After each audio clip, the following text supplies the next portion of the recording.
द्वादशः पाठः पाठ 12 अस्माकं देशः हमारा देश भारतवर्षं अस्माकं देशः भारतवर्ष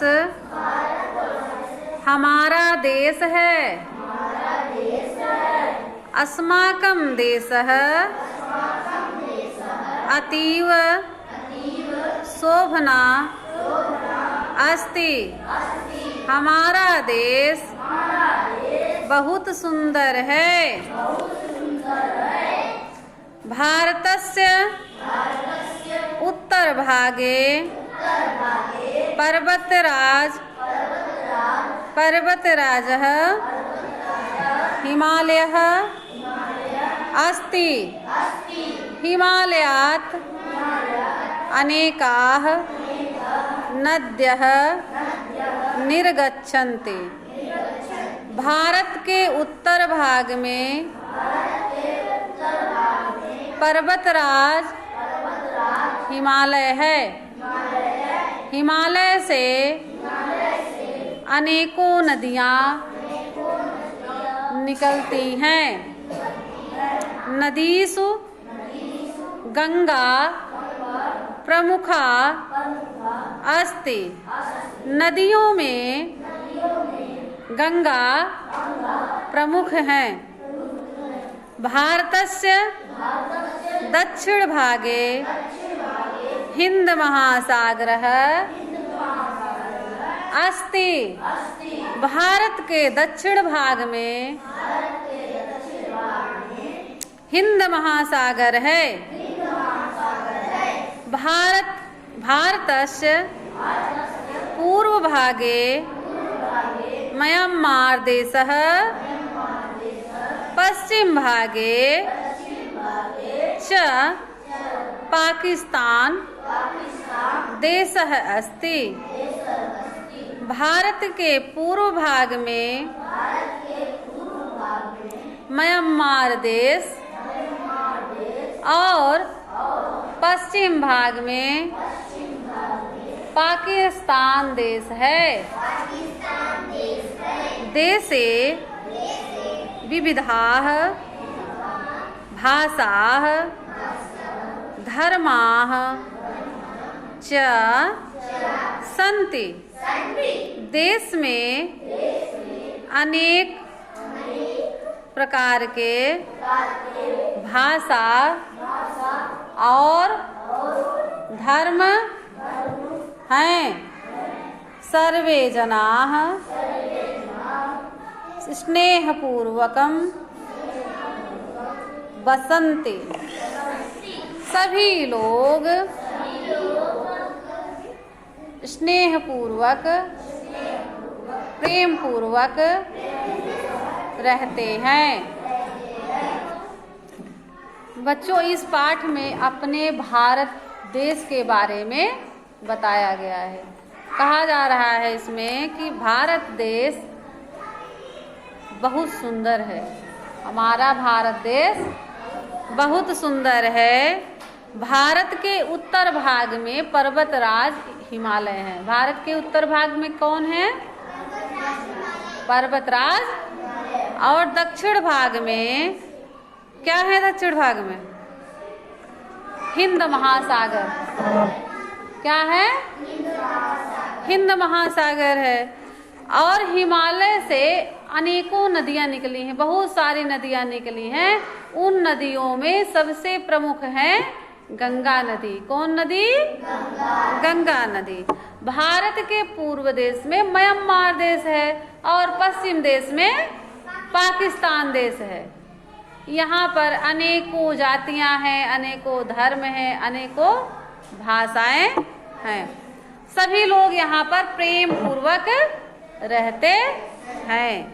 शोभना मीन्स क्या होता है बच्चों? सुंदर। और पर्वत राजा माने पर्वतों का राजा। अतीव मीन्स निर्गच्छन्त मीन्स विविधाः मीन्स सर्वे जनाः मीन्स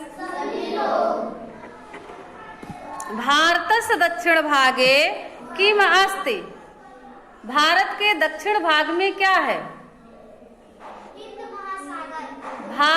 भारतस्य दक्षिण भागे हिंद महासागरः अस्ति। भारतस्य दक्षिण भागे हिंद महासागरस्य अस्ति। भारतस्य पूर्व भागे कः देशः आसीत्? भारतस्य पूर्व भागे कः देशः अस्ति? भारत के पूर्व भाग में कौन सा देश है? म्यांमार। तो भारतस्य पूर्व भागे म्यांमार देशः अस्ति। नदीषु का प्रमुखः अस्ति। नदियों में प्रमुख कौन है? नदीषु गंगा नदी प्रमुखः अस्ति। भारतस्य पश्चिम भागे पाकिस्तान देशः अस्ति। सत्यकथनानां समक्षम आम असत्यकथनानां समक्षम न इति लिखत। सत्य कथनों के आगे आम लिखना है। आम मीन्स हाँ होता है, न मीन्स नहीं होता है। और गलत के आगे न लिखना है। क्या लिखना है? भारतस्य पश्चिम भागे पाकिस्तान देशः अस्ति। तो वहां पर क्या लिखोगे? आम। क्या लिखोगे? भारतस्य दक्षिण भागे हिमालयः अस्ति। ना। क्या लिखोगे? नदीषु गंगा प्रमुखः अस्ति। नदियों में गंगा प्रमुख है। आम। क्या लिखोगे? देशे विविधाः भाषाः धर्माः च सन्ति। देश में अनेकों भाषा और धर्म हैं। आम। क्या लिखोगे? तीसरा क्वेश्चन है याम इति योजित्वा पदानि रचयत। याम शब्द जोड़ करके पदों की रचना करो। जैसे दिशा धन याम। क्या हो गया? दिशा याम। वाटिका धन याम। वाटिका याम। मथुरा धन याम। मथुरायाम। गंगा धन याम। गंगायाम। यमुना धन याम। यमुनायाम। पर्याय पदेन सह मेलयत। पर्यायवाची शब्द को मिलाना है। पर्यायवाची शब्द के साथ मिलाओ। हिमालय किसके साथ? सुंदरः शोभनः। मिला दो सुंदरः को शोभना से। भारतम भारतवर्षम। भारतवर्षम भारतम की पर्यायवाची है भारतम वर्षम। गंगा भागीरथी। पांचवा क्वेश्चन है वाक्यान पाठोक्त क्रमेण लिखत। वाक्यों को पढ़कर क्रम से लिखो। भारतस्य उत्तर दिशायां हिमालयः अस्ति। अत्र विविधाः भाषाः सन्ति। अस्माकं देशः अतीव शोभनः अस्ति। अस्माकं देशस्य नाम भारतवर्षम् अस्ति। इसको क्रम से लिखना है। कैसे लिखना है? उल्टा पुल्टा क्रम लिखा है ना। तो सबसे पहले लिखा जाएगा अस्माकं देशस्य नाम भारतवर्षम् अस्ति। उसके बाद अस्माकं देशः अतीव शोभनः अस्ति। भारतस्य उत्तर दिशायां हिमालयः अस्ति। अत्र विविधाः भाषाः सन्ति। ऐसे लिखना है। ठीक है? समझे?